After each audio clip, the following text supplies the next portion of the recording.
अस्सलाम वालेकुम, मैं हूं अब्बास शबीर। आज पाकिस्तान की तारीख का एक अहम दिन है। वज़ीर आज़म इमरान खान ने कौम से जो वादा किया था कि चीनी बहरान जो कि गुज़िश्ता कई सालों से चल रहा है और चीनी माफिया जिसको आज तक कभी भी किसी ने एक्सपोज नहीं किया, वज़ीर आज़म इमरान खान ने इस कौम से जो वादा किया था आज वो पूरा हुआ। वफाकी काबीना के खुसूसी इजलास में DG/FIA वाजिद ज़िया जो कि तहकीकाती कमीशन के सरबराह थे, उनकी तरफ से आज चीनी के ऊपर एक तफसीली एक लंबी रिपोर्ट जिसके 364 सफ़ात हैं वो पेश की गई, जिसमें बड़े बड़े सियासतदानों के बड़े बड़े ब्यूरोक्रेट्स के नाम इस रिपोर्ट में शामिल है। साथ साथ आज वफाकी काबीना ने इस रिपोर्ट पर सबसे अहम फैसला ये किया है कि इस रिपोर्ट में जो शख्स मुलव्वस है उस पर क्रिमिनल प्रोसीडिंग की जाएंगी और FIA इस हवाले से तहकीकात जल्द अपनी शुरू करेगा। इस रिपोर्ट को आज अवाम के लिए बल्कि पूरी दुनिया के लिए पब्लिक किया जा रहा है। इस रिपोर्ट में ये नहीं देखा जा रहा कि कोई शख्स इमरान खान के कितना करीब था, कोई शख्स इमरान खान की इस हुकूमत का इत्तेहादी है या कोई ब्यूरोक्रेट कितना पावरफुल है, लेकिन आज इस रिपोर्ट को पब्लिक करने का मकसद सिर्फ और सिर्फ बराबरी है जो कि वज़ीर आज़म इमरान खान ने पहले दिन से वादा किया था। आज वो वादा इमरान खान ने पूरा किया है। वफाकी वजीर अली जैदी इस वक्त हमारे साथ मौजूद हैं। अली भाई, आज इस कैबिनेट की मीटिंग के अंदर आप मौजूद थे। सबसे पहले मुझे बताएं कि आज प्राइम मिनिस्टर ऑफ पाकिस्तान की बॉडी लैंग्वेज कैसी थी? जैसे हमेशा होती है, पॉजिटिव, कन्विक्शन, सेल्फ बिलीफ, हमेशा से ऐसी देखा हमने। तो मैं तो 20-22 साल से ऐसी देख रहा हूँ। कोई उनमें किसी किस्म का इस रिपोर्ट को मंजर आम पर लाने के हवाले जो आदमी पूरा 2002 में पूरा इलेक्शन में एक सीट जीत के भी पॉजिटिव और सेल्फ बिलीफ रख रहा था, तो ये अभी तो प्राइम मिनिस्टर बन गए, ये तो कोई सवाल ही नहीं बनता। चले कभी इस पर सोचना भी नहीं। इमरान खान की कन्विक्शन और सेल्फ बिलीफ नहीं होती तो ये रिपोर्ट आज पब्लिक नहीं होती, यहाँ तक आती नहीं। पहले बड़े बड़े वज़ीर आज़म और सदर आ गए, वो घबरा गए हैं, ये ऐसे माफियाज के अंदर वो प्रेशर के अंदर कम कर गए, वो उनके इतना ताकत नहीं थी प्रेशर लेने की। अली भाई, वाकई ये बहुत बड़ा माफिया था जिसको आज एक्सपोज किया गया है। हाँ, this was one of the big ones. बहुत सारों में एक सबसे बड़ा ये था, या टॉप 3-4 में आप समझें एक है, और भी बहुत सारे आने वाले तो एक्सपोज सब होंगे। माजी की हुकूमतों ने क्यों एक्सपोज नहीं किया इनको? क्योंकि वो जितनी भी ये माफिया खुद स्नीक इन कर जाता है गवर्नमेंट के अंदर। देखिए ना, कानून वो चोरी से बचने के लिए कानून ही ऐसा बनाते हैं जो उनके फेवर में चला जाए। वो खुद कानूनदान बने हुए थे। अगर आप मुझे देखें तो आसिफ ज़रदारी की जो हुकूमत थी पीपल्स पार्टी की, कि उनकी शुगर मिलों में इंटरेस्ट नहीं है। ओमनी ग्रुप किसका है? उसी का JIT नहीं पढ़ी आपने?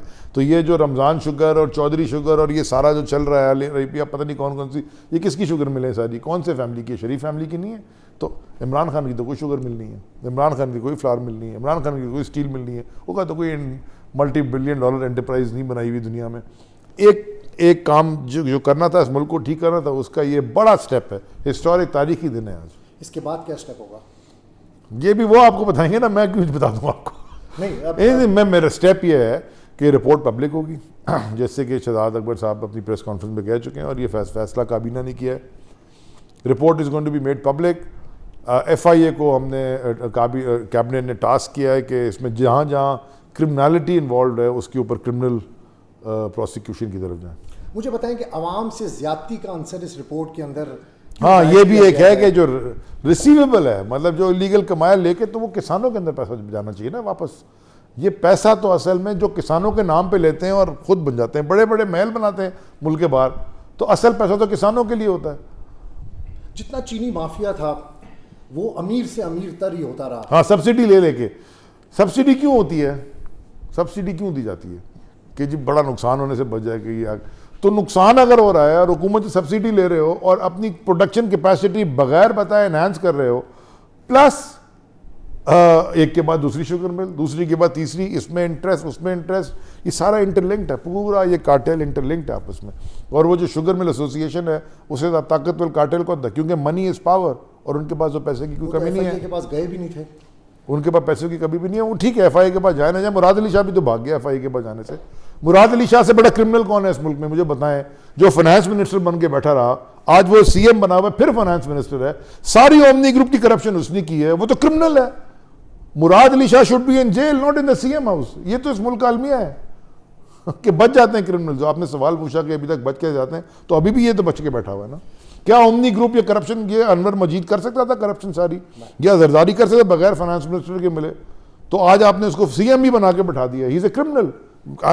मैं कोई ये नवाज शरीफ, शहबाज शरीफ, ये क्रिमिनल, इसमें तो कन्विक्ट हो गए हैं, वो भाग गए। They are convicted criminals. अब क्या मुराद आपने JIT पढ़ी है, ओमनी ग्रुप वाली, उसमें मुझे जरा बता दें कि बाहर कैसे है। सही, मतलब हमें सारे सिस्टम ठीक करने हैं। क्या जब ये शुगर कार्टेल चल रहा था तो FBR वाला बैठा नहीं होता शुगर मिल में, उसको नहीं पता क्या होता? क्या कस्टम वाला नहीं देखता VBOC के ऊपर कच्ची रसीद पे एक्सपोर्ट हो रही है अफगानिस्तान, 70%, इसमें 68% अफगानिस्तान एक्सपोर्ट हो गई है। तो अफगानी सारा दिन चीनी खाते हैं बैठ के और कोई काम नहीं है उनको।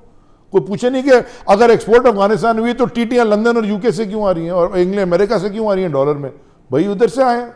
मतलब आई फेल टू अंडरस्टैंड कि इतनी ब्लैक एंड वाइट चीज़ें सामने रखी होती हैं, लेकिन लोग पैसे के आगे झुकते हैं। अल्लाह के आगे झुकना कौम भूल गई है ना। ये जो लोग हैं ना, ये पुजारी पैसे के हैं। कितना नुकसान हुआ होगा इस शुगर माफिया की वजह से? कितने लोगों का हक मरा होगा अली भाई? वो जो भी है वो रिपोर्ट में आ गया है। 30%, एक बड़ी इंटरेस्टिंग चीज़ ये है रिपोर्ट में कि 30% ऑफ जो क्रशिंग रिपोर्ट ही नहीं होती। हमारे 30% क्रशिंग आप रिपोर्ट ही नहीं करते, वो कैश जिंदा होता है सारा। हर एक होती है रिपोर्टेड, एक होती है अनरिपोर्टेड। दो किताबें बनती हैं, एक जो सेठ देखता है, दूसरा जो हुकूमत के लिए होती है, उसके अंदर भी खांचा होता है। अच्छा, कच्ची पर्चियों के ऊपर किसानों को, कच्ची पर्ची के ऊपर कसावती होती है, वेइंग स्केल्स में मसले हैं। मतलब रिपोर्ट इज जो 300-450 पेजेस हैं, बहुत डिटेल्ड स्टडी है। पता चलता है कि किधर किधर इसके अंदर असल में अब इससे आगे कहाँ जाना है। Number 1, competition commission of Pakistan को ठीक करना होगा। नंबर 2, ये जो कॉन्फ्लिक्ट ऑफ इंटरेस्ट लॉज को इस मुल्क में ठीक करना होगा। ये सारे फैसले आज प्राइम मिनिस्टर ने किए हैं काबीना में। क्या होगा इसका? क्या थोड़ी सी डिटेल्स में शेयर करें। डिटेल्स सबसे बड़ी तो ये है कि ये पब्लिक हो गई है, सारी दुनिया के सामने वो एक्सपोज हो गए कि कौन कौन इन्वॉल्व था। उनके ऊपर अब FIA को कहा गया कि जहाँ जहाँ उन्होंने क्रिमिनल नेग्लिजेंस है तो क्रिमिनल प्रोसिक्यूशन होनी चाहिए। नेग्लिजेंस होती है और एक क्रिमिनल नेग्लिजेंस होती है ना। क्रिमिनल नेग्लिजेंस होती है जिसमें आप इन्वॉल्व होते हैं और आप पोजीशन, तो क्रिमिनल नेग्लिजेंस है तो क्रिमिनल प्रोसिक्यूशन होगा। कंपटीशन कमीशन ऑफ पाकिस्तान को स्ट्रॉन्ग किया जाएगा। कॉन्फ्लिक्ट ऑफ इंटरेस्ट के लॉज इधर आएंगे और this is not the first, और भी रिपोर्ट्स आ रही हैं। ये एक माहौल बना हुआ था अली भाई कि जहांगीर तरीन का नाम आएगा तो तहरीक इंसाफ टूट जाएगी, गिर जाएगा, पता नहीं कुछ।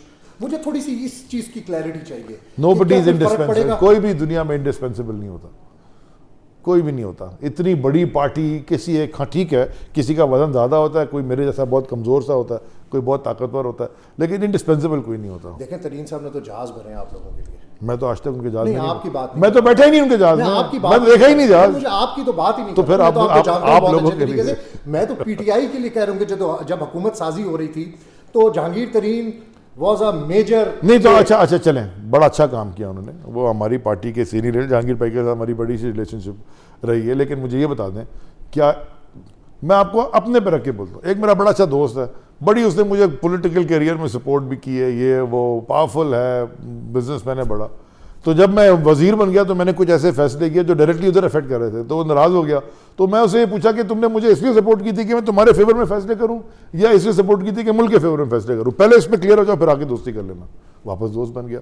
लोगों को समझाना पड़ता है ना। अगर जहांगीर तरीन ने ये काम अच्छे किए और लोगों को इकट्ठा किया, अपने आप को बचाने के लिए किया था, या अपने आप को स्ट्रॉन्ग करने के लिए किया था, कि इमरान खान को प्राइम मिनिस्टर बना के इसलिए कि वो एक ईमानदार, सच्चा, कन्विक्शन वाला आदमी, मुल्क को ठीक करने के लिए किया था? किसके लिए किया था? मैं अपने दोस्तों का फेवर करूँ तो फिर अपने घर वालों को भी करता हूँ, अपने भाई का भी करता हूँ, अपना भी करता हूँ, फिर रोकना क्या? रुकना किधर है? Where do you stop? तो आज परवाह किए बगैर ही रिपोर्ट पब्लिक कर दी इंशाल्लाह, हो गई। अच्छा, मोहम्मद इलाही भी बीच में है, शहबाज शरीफ जो मर्जी हो सर, जो मर्जी। जब जहांगीर का नाम आप ले रहे हैं, जहांगीर तरीन साहब का नाम का ले रहे हैं, तो बाकी तो हमारे इत्तेहादी हैं या अपोजिशन में बैठे, हमें उनसे क्या डर है? अल्लाह से डरो। हज़रत अली का कौल है, डरो अपने गुनाहों से और भरोसा अल्लाह पे रखो। शहबाज शरीफ क्या समझते हैं उनकी सियासत? वो तो बड़े बड़े डायलॉग बोलते हैं। वो तो कहते हैं कि मैं चला जाऊंगा छोड़ के। उनको ये बता देना पैगाम इधर से कि शहबाज शरीफ, माफ़ी मांगने पे तुम्हारी छूट अब नहीं होने लगी। वो कहते ना, मैं माफ़ी मांगूंगा और माइक वाइक को ऐसे करके मैं चला जाऊंगा, मुल्क छोड़ के, सियासत छोड़ दूंगा। ना तुम्हारी माफ़ी कबूल होगी, ना तुम माइक गिरा के मुल्क छोड़ के भाग सकते हो, ना तुम सीधा जाओगे जेल, अपने भाई के बाजू वाले कमरे में। अच्छा, अभी ये वो उसको भी लेके आएंगे इंशाल्लाह। अच्छा, नवाज शरीफ भी वापस आएंगे? कैसे नहीं आएगा? कैसे नहीं आएगा? वो कल कोरोना नहीं होगा। प्लेटलेट्स को पूछ रहा किधर गए? वो कितनी प्लेटें घर में से जमा करनी है, प्लेटलेट्स किधर गए? वो platelets what happened to all these report? वो तो बिल्कुल ठीक ठाक हो गए, लंदन पहुंचती हैरिटेज पर शॉपिंग करने चला गया, प्लेटलेट्स ठीक हो गए वहाँ की हवा में। वो पाकिस्तान में तो कोरोना का इफेक्ट इतना कोई नहीं हुआ जितना लंदन में हुआ है। उनको तो चाहिए वापस आ जाए, वहाँ उनकी जान खतरे में। नहीं तो क्या प्राइम मिनिस्टर ऑफ पाकिस्तान उनको वापस लाने में कामयाब होंगे? यही सवाल आपने किया था कि ये रिपोर्ट पब्लिश करने में कामयाब होंगे। ये यही सवाल 20 साल पहले मुझे किसी ने कहा था कि आप किस आदमी के पीछे लगे हो, या तो एक सीट भी नहीं जीत सकता, कभी ये प्राइम मिनिस्टर बनने में कामयाब होगा? ये कामयाबी और नाकामी अल्लाह के हाथ में होती है, इंसान का काम कोशिश करना होता है। मेरे 2 क्वेश्चन हैं। नवाज शरीफ की सियासत, मुस्लिम लीग नून की सियासत क्या ख़त्म हो गई? आज तो FIA की तहकीकाती रिपोर्ट, इससे पहले JIT थी, लंदन फ्लैट्स, कितना कुछ सामने आया, लेकिन चुप करके वो बाहर चले गए। उनको बोलो रसीदें कटो, बस रसीदें तो ले आना यार रसीदें तो ला दे। उनसे तो सिर्फ रसीदें मांगी थी हमने कि हेवन फील्ड की रसीदें दे दो, वो नहीं है उनके पास। परवेज इलाही के लिए कितना बड़ा झटका आज? सबके लिए है, जो भी इन्वॉल्व था उसके लिए। मैं किसी मैं- एक मैं इंडिविजुअल स्पेसिफिक बात ही नहीं कर रहा ना। मैं तो ये बात ही नहीं कर रहा कि ये किसके लिए क्या है, 5 साल मैं तो में डायरेक्ट बात कर रहा हूँ। 29 कैनवस अरब बहुत रुपए बड़ा का है। नुकसान हुआ है। वो तो दिया तो सारे छोटी नून बात लीग नहीं है ना। ने 15.5 अरब तो उसमें खाकान अब्बासी ने दिया था 2017-18 में, 18-19 17-18 में। वो खाकान 15.5 बिलियन तो उसने दिया है, हमने तो दिया ही कुछ नहीं है। हमारी फेडरल गवर्नमेंट ने तो कोई सब्सिडी नहीं दी। 3 अरब रुपए या कुछ उससे थोड़ा कम जो दिया वो तो पंजाब में दिया है। उसमें भी फाइनेंस मिनिस्टर ने मना किया था कि पंजाब के फाइनेंस मिनिस्टर ने कि वो ना दें, उन्होंने अपोज किया था। बाकी अच्छा 16-17 में सिर्फ 0.75 बिलियन दिया फेडरल गवर्नमेंट ने, लेकिन 9 रुपया पर के दे दिया उसने सिंध हुकूमत ने दे दिया ओमनी ग्रुप को। वो कितने अरबों रुपए था, वो सब JIT में लिखा हुआ है आपकी। मैं वही बात कर रहा तो हूँ। ये सर ये इनसे पूछे ना, पैसा तो इन्होंने बांटा है। अब ओमनी ग्रुप का नाम आने के बाद अब वो किस तरीके से अपनी सफाई देंगे? आज ये लोग अपनी सफाई, जो लोग झूठ बोलने के एक्सपर्ट्स होते हैं वो दे देते हैं सफाई झूठ बोल के। नहीं, उनके पास कोई पेपर्स होंगे क्या? किस तरीके से? पेपर तो बगैर दिए वो चले गए। वो पेपर तो कभी असेंबली में खड़े होकर कहते थे कि जी ये हैं, वो जरा है, फिर कहते थे कि कतरी कहता है, फिर कहते हैं वो भी विड्रॉ कर लो। ये झूठ बोलने के एक्सपर्ट्स हैं। सट्टे की बात होती थी इस रिपोर्ट के अंदर कि सट्टा लगाया चीनी के ऊपर, वो क्या था? बस ये होता है फ्यूचर डीओज। सट्टा कैसे होता है? प्राइस कंट्रोल करते हैं कि वो फ्यूचर का डिलीवरी ऑर्डर ले लेते हैं कि जी हम इतने में लेंगे और इतने डिलीवरी ऑर्डर्स लेके उसके बाद फिर प्राइस मैनिपुलेशन करते हैं। लास्ट क्वेश्चन, आप लोगों के असासे तो इलेक्शन कमीशन के पास हैं, हर चीज़ आप लोगों की है, आपकी वाइफ के नाम पर क्या है, आपके नाम पर क्या है, ये मामले खुसूसी और मुशीरान के हवाले आज से प्राइम मिनिस्टर ने फैसला कर दिया। क्या फैसला? उन्होंने कहा कि जितने भी SAPMs हैं वो भी अपने असासे डिक्लेयर करें। अच्छा, कैबिनेट के अंदर उन्होंने क्या ओपन कह दिया? दिया जितने मावीन हैं, जो सबके जितने मुशीरान हैं, एवरीबडी सेक्रेट पब्लिक ट्रस्ट होता है जो हम तो हमारी हर चीज क्लियर होनी चाहिए। तो उन्होंने कहा अपने साथे डिक्लेयर करें। ये कितना बड़ा फैसला है जी आज? बहुत बड़ा फैसला है। ये भी होना बहुत चाहिए था। क्यों नहीं होना चाहिए था? पहले दिन से होना चाहिए था। अभी तक उनको प्राइम मिनिस्टर का मुझे पता भी नहीं था, अगर नहीं है तो करें डिक्लेयर। क्योंकि आज दिन तक जो कानून साजी में लोग थे, आप लोग शामिल होते थे, मावीन भी आप लोगों के साथ, मुशीर भी आप लोगों के साथ, इन पर कोई चेक एंड बैलेंस नहीं था। हो गया ना, अब हो गया ना। जब असासे डिक्लेयर करेंगे तो हो जाएगा ना। बहुत शुक्रिया। Thank you very much.